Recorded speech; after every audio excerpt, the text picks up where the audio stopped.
हमारी बेटियों की सुरक्षा। क्या सुरक्षा का मतलब उनके सपनों पर पहरा लगा देना है? क्या सच में हम उन्हें वह सुरक्षा दे पा रहे हैं कि डर समाधान नहीं है, आत्मरक्षा ही समाधान है? नमस्कार दोस्तों, मैं मीनू मलिक आज एक ऐसे विषय पर बात करने आई हूँ जो केवल एक विशेष परिवार, समुदाय या राज्य का विषय नहीं, बल्कि पूरे देश और समाज का विषय है। विषय है हमारी बेटियों की सुरक्षा। आज के समय में जब हम समाचार पढ़ते हैं, अखबार खोलते हैं, सोशल मीडिया देखते हैं, तो कहीं ना कहीं महिलाओं और बालिकाओं के खिलाफ अनेक तरह के अपराध हमें देखने को मिलते हैं। और दुख की बात यह है कि हाल ही में देश के अलग अलग हिस्सों में अनेक ऐसी घटनाएं हमें देखने को मिलती हैं जिनमें छोटी छोटी बच्चियों के साथ अमानवीय व्यवहार, हिंसा, शोषण, अत्याचार जैसी खबरों ने हर एक संवेदनशील इंसान को झकझोर के रख दिया है। ऐसी घटनाएं केवल खबरें नहीं होती, उनके पीछे किसी का बचपन होता है, किसी का सपना होता है, किसी की बेटी होती है और किसी की बहन होती है। ऐसी घटनाएं केवल घटनाएं नहीं होती, उनके पीछे किसी की बेटी होती है, किसी की बहन होती है, किसी का बचपन होता है और किसी का सपना होता है। और जब किसी मासूम बच्ची के साथ अन्याय होता है तो केवल उसका परिवार नहीं रोता, बल्कि पूरा समाज भीतर तक टूट जाता है। ऐसी घटनाएं हमें यह सोचने पर मजबूर कर देती हैं, आखिर हम अपनी बेटियों के लिए कितना सुरक्षित वातावरण बना पाए हैं? क्या सच में हम उन्हें वह सुरक्षा दे पा रहे हैं जिसकी वो हकदार हैं? लेकिन आज मैं केवल समस्या की बात नहीं करूंगी, क्योंकि डर समाधान नहीं है। जागरूकता, शिक्षा, संस्कार और आत्मरक्षा ही समाधान है। दोस्तों, हम अक्सर सुनते हैं बेटियों को सुरक्षित रखना चाहिए। क्या सुरक्षा का मतलब उन्हें रोक देना है? क्या सुरक्षा का मतलब उन्हें घर में बैठा देना है? क्या सुरक्षा का मतलब उनके सपनों पर पहरा लगा देना है? नहीं, बिल्कुल नहीं।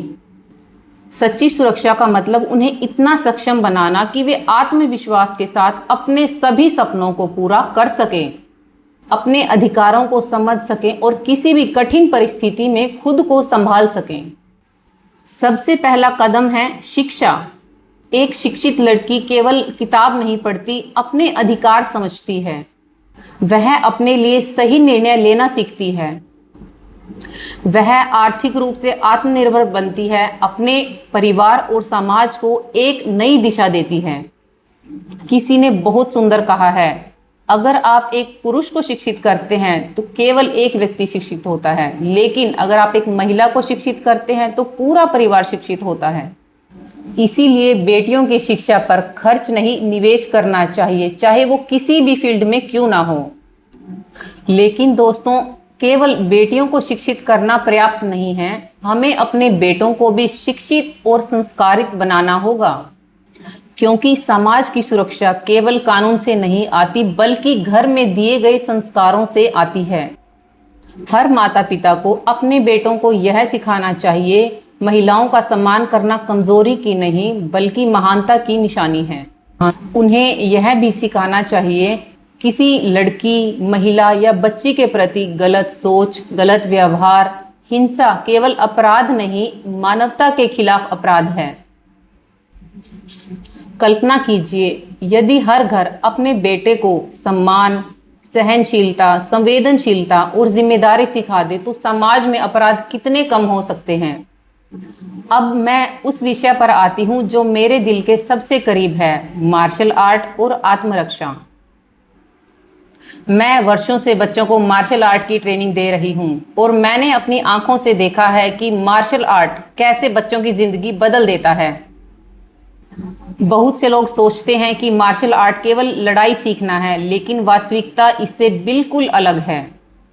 मार्शल आर्ट हमें केवल लड़ना नहीं सिखाता, बल्कि डर से जीतना सिखाता है।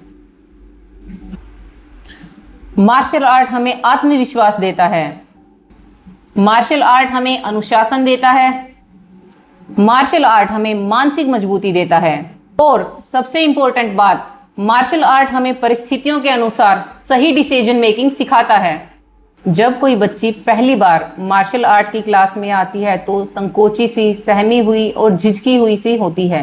लेकिन कुछ महीने की ट्रेनिंग के बाद वही बच्ची आत्मविश्वास से भरी हुई दिखाई देती है। उसके उठने बैठने का तरीका बदल जाता है, उसका आत्मविश्वास बढ़ जाता है और यही आत्मविश्वास उसकी सबसे बड़ी सुरक्षा बन जाता है। दोस्तों, अपराधी हमेशा कमजोर लक्ष्य की तलाश करता है, लेकिन अगर कोई बच्ची आत्मविश्वास से भरी हुई है, मार्शल आर्ट जानती है, तो वो खुद को और बच्चों की कंपैरिजन में ज़्यादा सुरक्षित महसूस करती है। मैं यह नहीं कहती केवल मार्शल आर्ट सीखने से अपराध खत्म हो जाएंगे, लेकिन मार्शल आर्ट सीखने से बच्चे शारीरिक और मानसिक रूप से मजबूत होते हैं। वे हर तरह की क्रिटिकल सिचुएशन का सामना करने के लिए तैयार हो जाते हैं।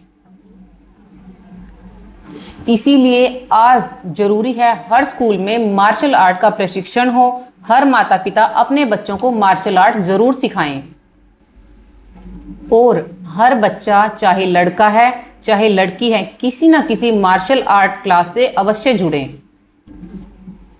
दोस्तों, बच्चों की सुरक्षा केवल पुलिस या सरकार की जिम्मेदारी नहीं है, यह हम सभी की जिम्मेदारी है। यह परिवार की जिम्मेदारी है, यह समाज की जिम्मेदारी है। मैं सभी माता पिता से विशेष अनुरोध करना चाहती हूँ, आप अपने बच्चों के साथ मित्रता का रिश्ता अवश्य बनाइए। उन्हें सुनिए, उनकी बातों को महत्व दीजिए, क्योंकि कई बार बच्चों की चुप्पी ही सबसे बड़ा खतरा बन जाती है। हमें बच्चों को विश्वास दिलाना होगा कि वो बिना किसी डर के हमारे साथ अपनी परेशानी को साझा कर सके। अगर उनके साथ कुछ भी किसी भी तरह का गलत व्यवहार हो रहा है तो बच्चे उसके खिलाफ आवाज़ उठा सकें या अपने माता पिता के साथ अपनी प्रॉब्लम्स को शेयर कर सकें। दोस्तों, हम आज एक ऐसे भारत का सपना देखते हैं जहां हमारी बेटियां बिना डर के स्कूल जा सकें, बिना डर के खेलें, बिना डर के अपने करियर का चुनाव कर सकें और बिना डर के अपने सपनों को पूरा कर सकें। लेकिन यह सपना केवल एक सरकार या किसी संस्था से पूरा नहीं होगा। यह सपना तब पूरा होगा जब हर एक बेटी शिक्षित होगी, शारीरिक रूप से सक्षम होगी, हर बेटा संस्कारी होगा, हर बच्चा आत्मरक्षा सीखेगा और हर नागरिक अपनी जिम्मेदारी समझेगा। आइए आज हम सभी एक संकल्प लें। हम अपनी बेटियों को शिक्षित करेंगे, अपने बेटों को संस्कारी बनाएंगे, हम अपने बच्चों को आत्मरक्षा सिखाएंगे, हम महिलाओं के प्रति सम्मान का वातावरण बनाएंगे।